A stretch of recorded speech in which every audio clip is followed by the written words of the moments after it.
बिस्मिल्लाहिर्रहमानिर्रहीम। स्टूडेंट्स, हम बात कर रहे थे प्रेजेंटेशन ऑफ डेटा पे। उसमें कुछ काम हम कर चुके, फर्दर हम उसी को आगे लेके चलते हैं। आज फ्रीक्वेंसी डिस्ट्रीब्यूशन की डेफिनेशन हम कर चुके, उसकी टेबुलर शेप जो थी वो हम बना चुके, यानी एक सवाल लेके कि उसका फ्रीक्वेंसी डिस्ट्रीब्यूशन बनाना किस अंदाज से है। तो उसमें जो हमने डेफिनेशंस यूज़ की, हमने उसमें जब फ्रीक्वेंसी डिस्ट्रीब्यूशन बनाई, सबसे पहले हमने उसकी लिमिट्स बनाई, फिर हमने टैली मार्क लगाए, और फिर उसके बाद हमने उसमें क्लास बाउंड्रीज भी बनाई, और फिर कम्युलेटिव फ्रीक्वेंसी, रिलेटिव फ्रीक्वेंसी। तो वो सारा काम जो हमने वहाँ पे न्यूमेरिकल किया, हम आज उनकी डेफिनेशंस की बात करने जा रहे हैं। तो फ्रीक्वेंसी डिस्ट्रीब्यूशन में मैंने लिखा, frequency distribution is tabular arrangement of data in which various items are arranged into classes and the number of items falling in each class। तो मैंने कहा कि ये एक टेबुलर अरेंजमेंट है जिसमें पहला कॉलम होगा ग्रुप्स का या क्लासेस का। हम उसको ग्रुप्स भी कहते हैं और ग्रुप्स को दूसरा नाम हम क्लासेस का भी देते हैं। उसमें ये मेंशन किया जाएगा कि कौन सी क्लास कहाँ से शुरू होती है और कहाँ पे ख़त्म होती है,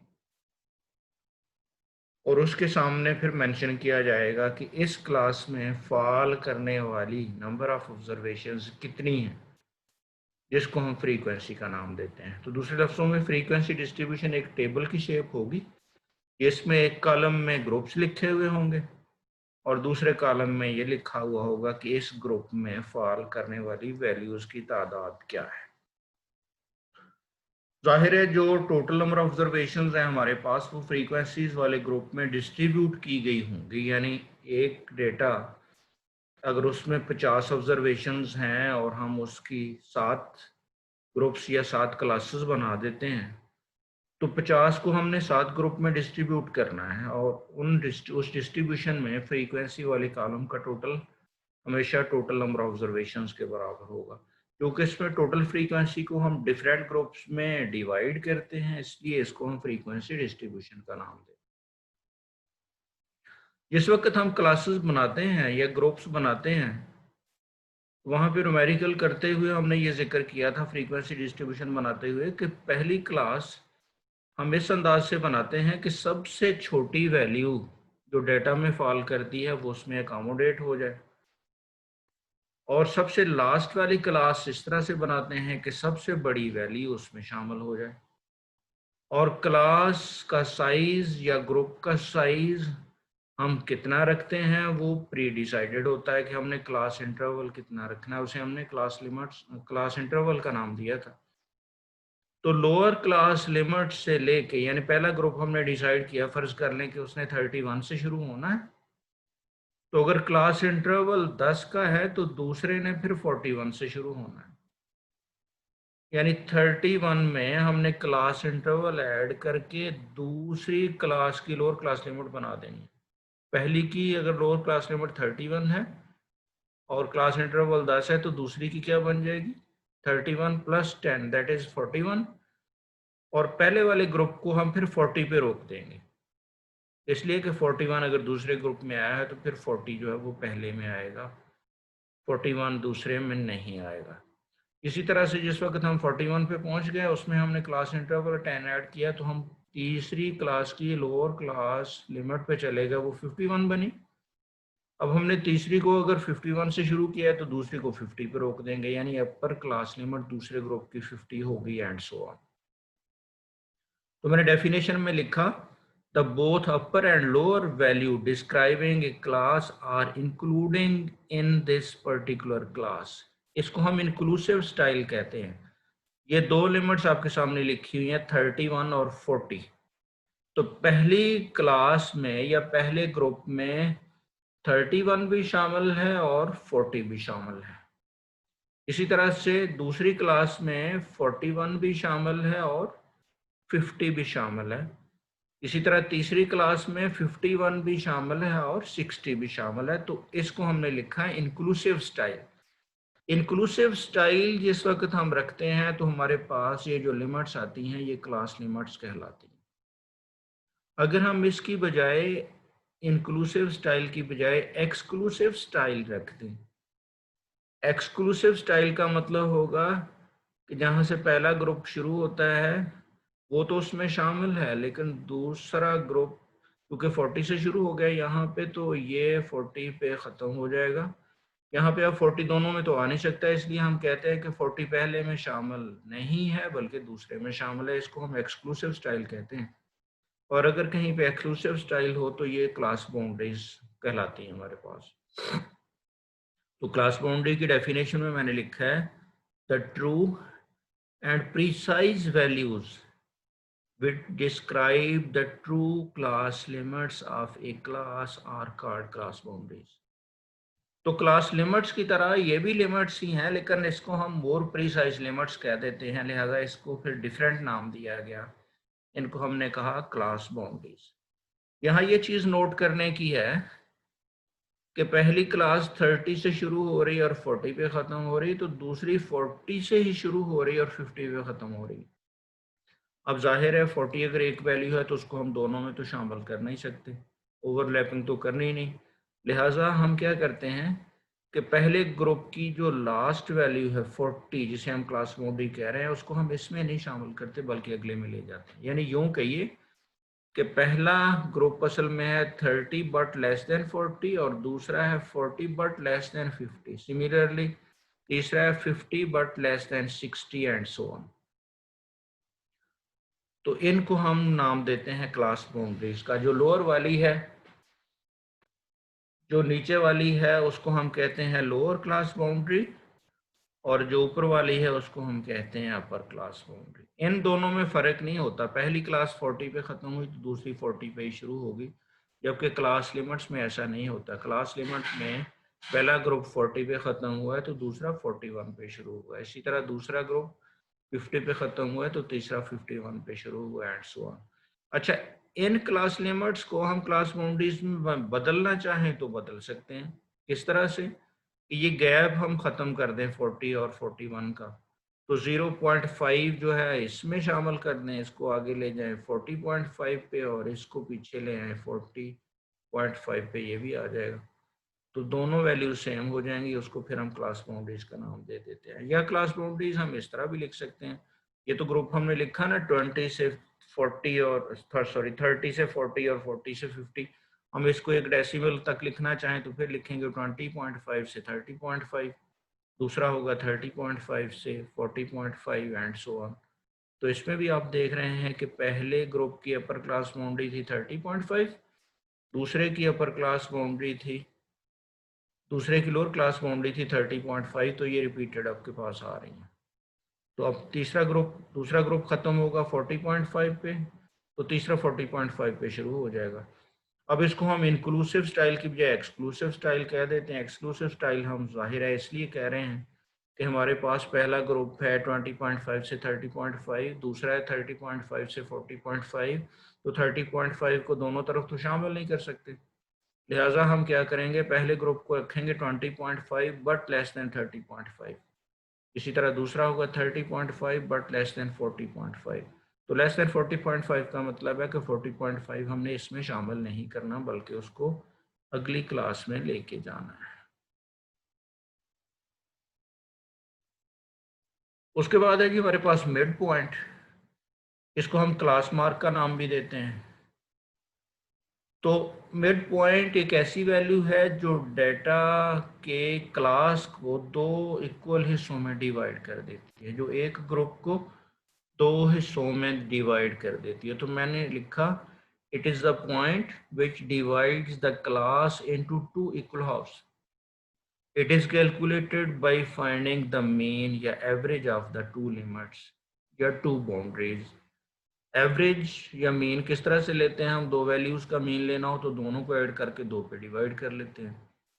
तो दोनों क्लास लिमिट्स एक क्लास की, जैसे अगर क्लास है 30 से 40 तो हम 30 प्लस 40 करके जो सम आएगा वो हो जाएगा 30 प्लस 40 70। उसको हम 2 पे डिवाइड करेंगे तो 35 होगा। तो 35 जो है वो उसका मिड पॉइंट हो जाएगा। इसी तरह से अगर दो क्लास बाउंड्री से हम ये चीज़ लेना चाहें तो एक क्लास की दो क्लास बाउंड्रीज हैं। क्लास बाउंड्री है हमारे पास 20.5 से 30.5, तो हम दोनों को ऐड करके दो पे डिवाइड कर देंगे तो हमारे पास मिड पॉइंट आ जाएगा या क्लास मार्क आ जाएगा। मिड पॉइंट आप क्लास लिमिट से लें या क्लास बाउंड्री से, इस पे फर्क नहीं पड़ता, ये सेम ही होता है हमारे पास। इसका आंसर हमें सेम ही मिलेगा, यानी हमारे पास क्लास लिमिट्स मौजूद हों तो हम वहाँ से भी बना सकते हैं, और अगर हमारे पास क्लास बाउंड्रीज मौजूद हो तो हम वहाँ से भी बना सकते हैं। फिर है जी हमारे पास क्लास फ्रीक्वेंसी। तो जिस वक्त हम फ्रीक्वेंसी डिस्ट्रीब्यूशन बना रहे थे तो हमने टैलीज लगाने के बाद अगला कॉलम बनाया था फ्रीक्वेंसी। तो हमने हर ग्रुप के सामने टैलीज को काउंट करके लिखा था कि इस ग्रुप में कितनी वैल्यूज़ आ रही हैं, इसमें कितनी वैल्यूज़ आ रही हैं। तो हर ग्रुप के सामने जितनी नंबर ऑफ़ वैल्यूज़ हमने लिखी हैं वो उसकी फ्रीक्वेंसी कहलाती हैं। तो मैंने लिखा जी number of the items falling in a particular class is called the frequency of that class. जितनी हमारे पास टोटल क्लासेस होंगी उतनी हमारे पास टोटल फ्रीक्वेंसीज आ जाएंगी।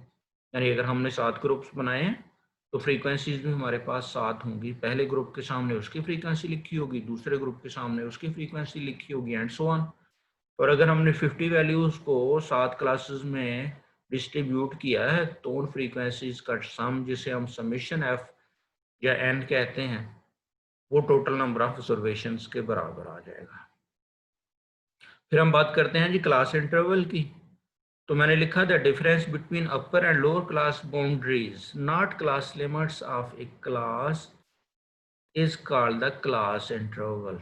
क्लास इंटरवल हम फाइंड करना चाहें तो उसका तरीका ये है कि एक ही क्लास की दोनों क्लास बाउंड्रीज को आपस में सब्ट्रैक्ट कर लें, बड़ी में से छोटी को सब्ट्रैक्ट कर दें तो हमारे पास क्लास बाउंड्री आ जाएगी।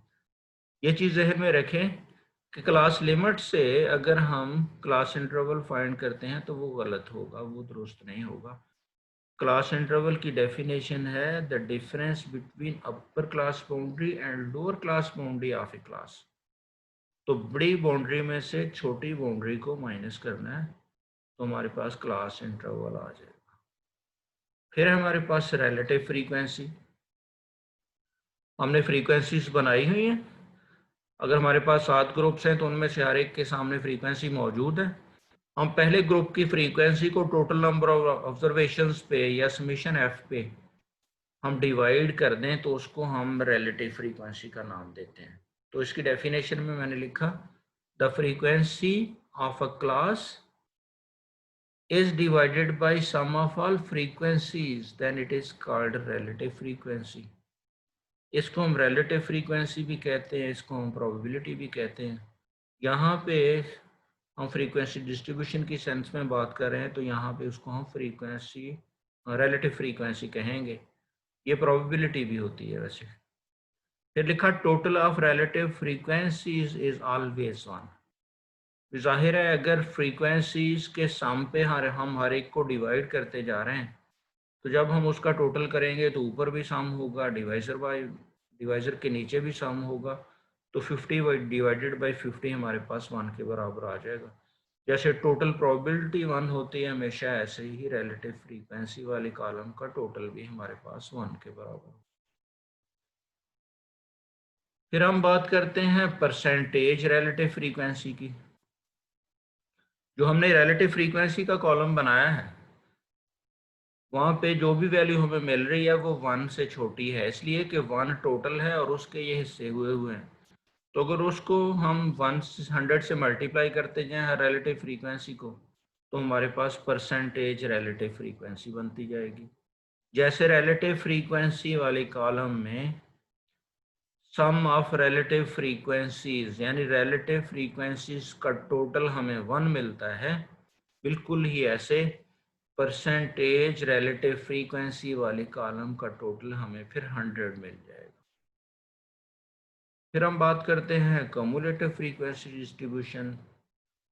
तो कम्युलेटिव फ्रीक्वेंसी डिस्ट्रीब्यूशन हमारे पास एक ऐसी डिस्ट्रीब्यूशन होगी, एक ऐसी अरेंजमेंट होगी जिसमें हमारे पास हर ग्रुप के सामने कम्युलेटिव फ्रीक्वेंसी लिखी हुई होगी, जो हमें ये बता सकेगी कि किसी पर्टिकुलर ग्रुप की अपर क्लास बाउंड्री से कम वैल्यूज़ की तादाद कितनी है।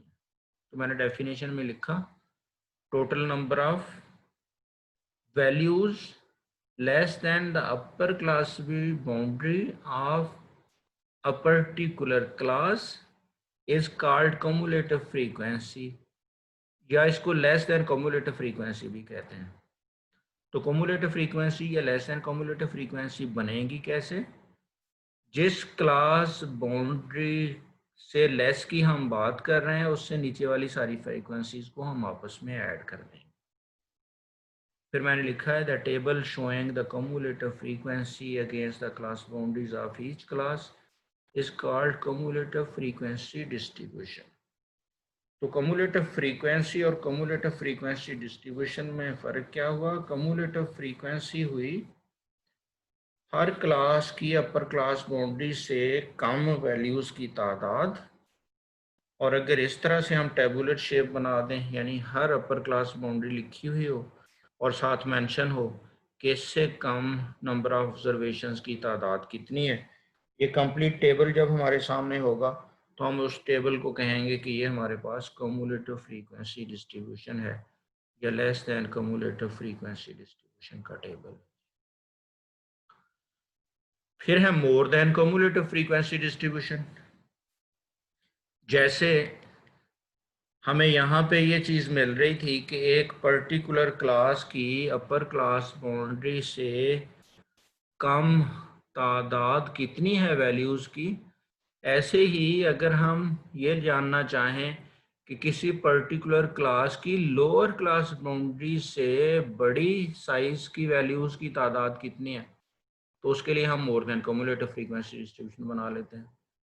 तो less than cumulative frequency distribution और more than cumulative frequency distribution में फ़र्क ये हुआ कि दोनों में हम कम्युलेटिव फ्रीक्वेंसी बनाएंगे, लेकिन लेस देन कम्युलेटिव फ्रीक्वेंसी हमें ये बताएगी कि किसी ग्रुप की अपर क्लास बाउंड्री से नीचे वाली वैल्यूज़ की तादाद कितनी है, जबकि मोर देन कम्युलेटिव फ्रीक्वेंसी हमें ये बताएगी कि किसी पर्टिकुलर क्लास की लोअर क्लास बाउंड्री से ज़्यादा वाली वैल्यूज़ की तादाद कितनी। तो मैंने यहाँ पे लिखा, total number of the values greater than the lower class boundary of a particular class is called more than cumulative frequency of that class। और अगर हम एक टेबल की शक्ल में सारी क्लासेस की इस तरह से मोर देन कम्युलेटिव फ्रीक्वेंसी शो कर दें, तो हम उस टेबल को फिर मोर देन कम्युलेटिव फ्रीक्वेंसी डिस्ट्रीब्यूशन का नाम देंगे। तो उसमें मैंने लिखा है the table showing more than cumulative frequency against the class boundary of each class is called more than cumulative frequency distribution। अगर सिर्फ लफ्ज़ हो cumulative frequency distribution तो याद रखिए उससे मुराद होता है less than cumulative frequency distribution। अगर उसके साथ more का लफ्ज़ लिखा हुआ हो तो उससे मुराद होगा more than cumulative frequency distribution। आप ज़रा इसको दोबारा देखिए पिछली स्लाइड को, यहाँ पे मैंने लिखा है कम्युलेटिव फ्रीक्वेंसी डिस्ट्रीब्यूशन, या इसका नाम है less than cumulative frequency distribution. इसका मतलब है अगर लफ्ज़ आ जाए कम्युलेटिव फ्रीक्वेंसी डिस्ट्रीब्यूशन तो उससे मुराद हम more than cumulative frequency distribution नहीं लेंगे। इसी तरह से अगर लिखा हुआ आ जाए कम्युलेटिव फ्रीक्वेंसी तो उससे मुराद भी लेस देन वाली कम्युलेटिव फ्रीक्वेंसी होगी।